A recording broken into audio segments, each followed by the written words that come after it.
Pendidikan Kimia Universitas Islam Negeri Sultan Syarif Qasim Riau, PKA 1B.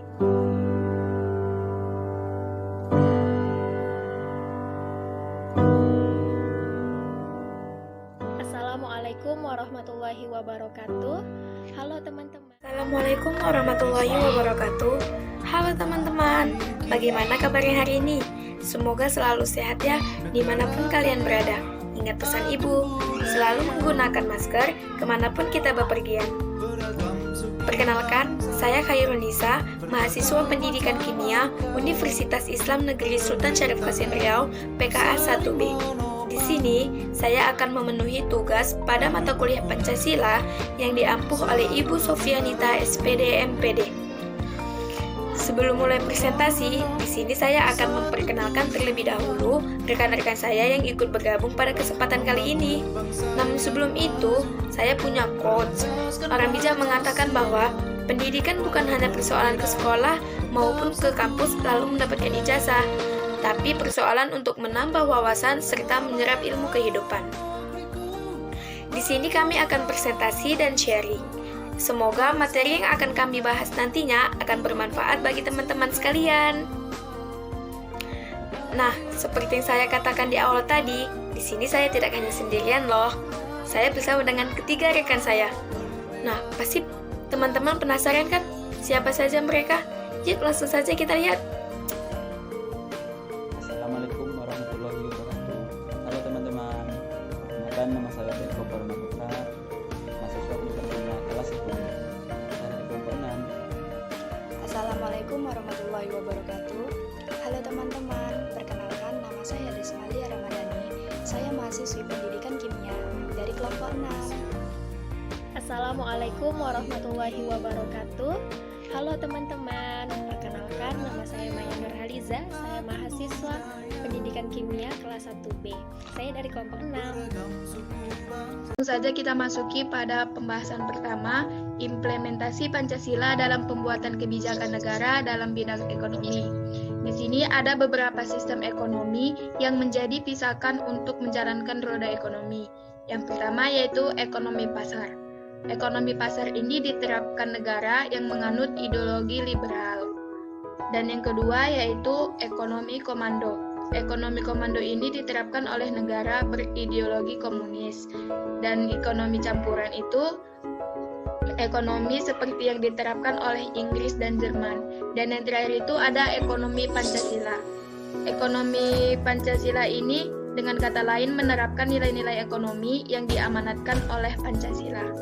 Nah, di sini ada beberapa cara pembuatan kebijakan yang sesuai dengan nilai yang terkandung dalam Pancasila. Yang pertama, pembuat kebijakan harus tahu dan memahami nilai-nilai yang terkandung dalam Pancasila.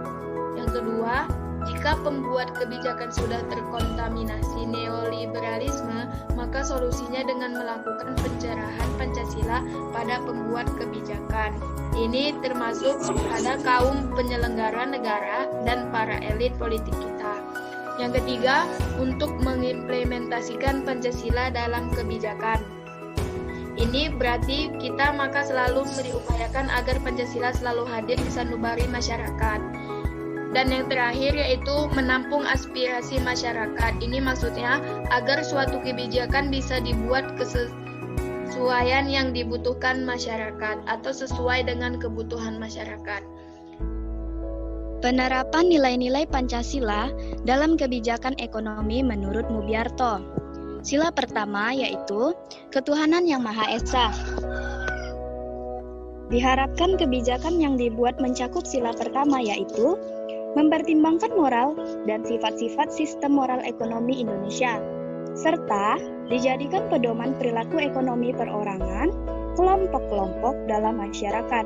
Dalam hal ini, juga diharapkan ada semangat pembangunan ekonomi tanpa adanya diskriminasi antara pemodal besar dan kecil. Selanjutnya, sila kedua yaitu kemanusiaan yang adil dan beradab, yaitu ada kehendak kuat dari seluruh masyarakat untuk mewujudkan kemerataan sosial.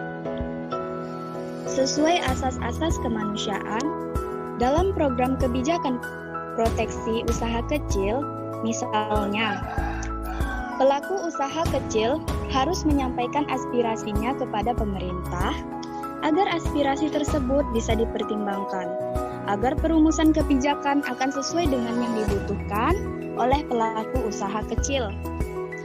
Sila ketiga yaitu Persatuan Indonesia. Prioritas kebijakan ekonomi dalam penciptaan perekonomian nasional yang tangguh.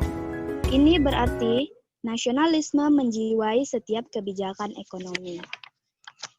Nah, sila yang keempat yaitu kerakyatan yang dipimpin oleh hikmat kebijaksanaan dalam permusyawaratan perwakilan, yaitu dalam melaksanakan ekonomi usaha bersama berdasarkan asas kekeluargaan. Ada tiga pelaku utama, yaitu koperasi, usaha negara, dan usaha swasta. Koperasi adalah perkumpulan orang-orang yang dibentuk untuk memperjuangkan kepentingan negara. Dan yang terakhir yaitu sila kelima, keadilan sosial bagi seluruh rakyat Indonesia.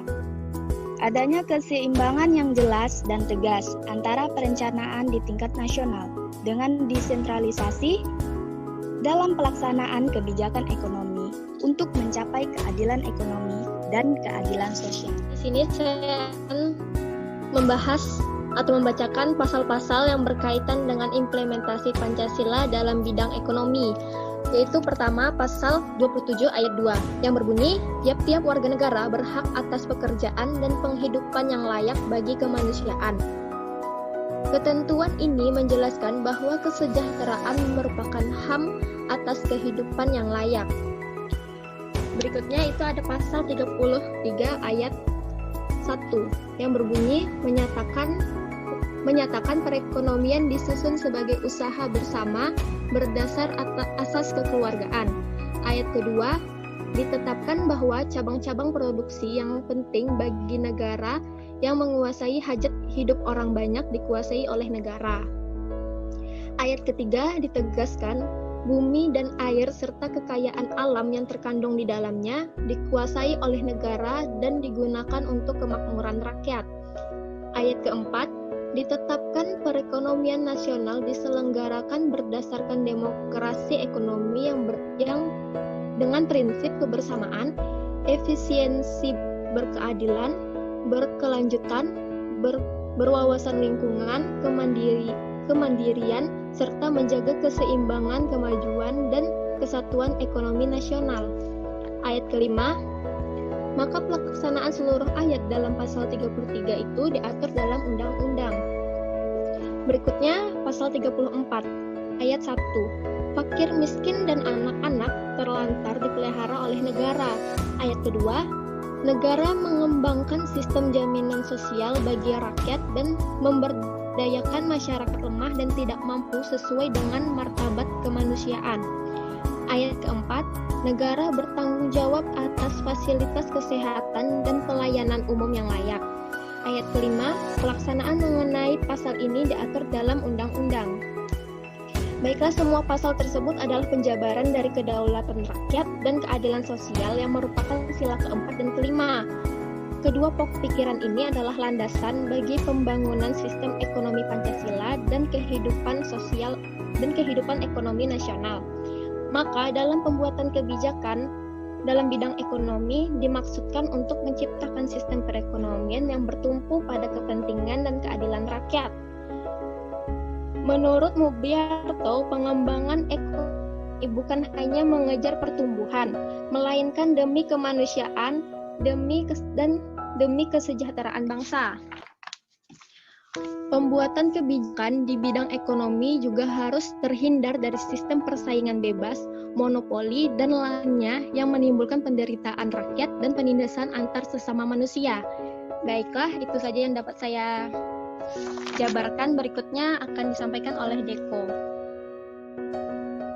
Peran pemerintah menanggulangi masalah-masalah dalam bidang ekonomi. Pemerintah di dalam bidang ekonomi juga memiliki peran baik secara langsung maupun tidak langsung untuk menanggulangi masalah-masalah di bidang ekonomi. Salah satu masalah di bidang ekonomi yaitu kegagalan pasar atau market failure, seperti kekakuan harga, monopoli, dan eksternalitas yang merugikan. Maka dari itu pemerintah menciptakan kebijakan penetapan harga minimum atau floor price dan kebijakan harga maksimum atau ceiling price untuk melindungi konsumen dan produsen. Kebijakan ini adalah intervensi pemerintah secara langsung. 1. Kebijakan penetapan harga minimum atau floor price. Kebijakan ini juga disebut harga dasar, yaitu harga minimum yang diberlakukan pemerintah untuk melindungi produsen. Kebijakan ini diambil ketika harga pasar sudah lebih rendah dari harga pokok produksi. Produsen akan merugi jika menjual hasil produksi sesuai dengan harga pasar, dan akhirnya produsen tidak akan mampu memproduksi dan stop produksi. Bisa dikatakan kebijakan ini adalah kebijakan yang menetapkan harga eceran terendah suatu barang. 2. Kebijakan penetapan harga maksimum atau ceiling price. Kebijakan ini merupakan kebijakan yang menetapkan harga eceran tertinggi suatu barang. Tujuan kebijakan ini untuk barang terlalu tinggi sehingga konsumen tidak bisa memenuhi kebutuhannya. Kebijakan floor price dan ceiling price melambangkan atau mencerminkan nilai Pancasila yang kelima, yaitu keadilan bagi seluruh orang Indonesia, dan juga sila kedua, yaitu kemanusiaan yang adil dan beradab. Karena kebijakan harga minimum dan harga maksimum tersebut ada untuk memberikan rasa keadilan bagi seorang produsen dan konsumen. Jadi kebijakan tersebut ditetapkan sesuai dengan nilai Pancasila. Sekian, terima kasih.